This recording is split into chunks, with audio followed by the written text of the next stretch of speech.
Hi friends, good morning friends. எல்லாத்துக்குமே happy children's day. நான் ஒரு ஸ்பீச் சொல்ல போகிறேன். அனைவருக்கும் வணக்கம். என் பேர் தான் சே ஜெய்வினேஸ்வரர். நான் 5ஆம் வகுப்பு படிக்கிறேன். இங்குள்ள அனைத்து குழந்தைகளுக்கும் என் இனிய குழந்தைகள் தின நல்வாழ்த்துக்களை தெரிவித்துக் கொண்டு என் உரையை தொடங்குகிறேன்.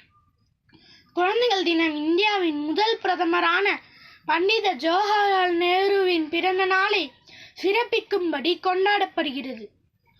குழந்தைகள் தினமான இன்று நாம் அனைவரும் ஒழுக்கத்துடன் சிறப்பான கல்வியை கற்று நாட்டிற்கு பெருமை சேர்ப்போம் என்பதை மனதில் கொண்டு நல்ல பிள்ளைகளாக வளருவோம் என்று உறுதிமொழி ஏற்போம்.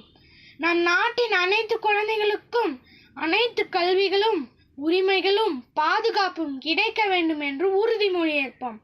அனைவருக்கும் மீண்டும் ஒரு முறை குழந்தைகள் தின நல்வாழ்த்துக்களை தெரிவித்துக் கொண்டு என்னிடம் சார்கிறேன். நன்றி, வணக்கம்.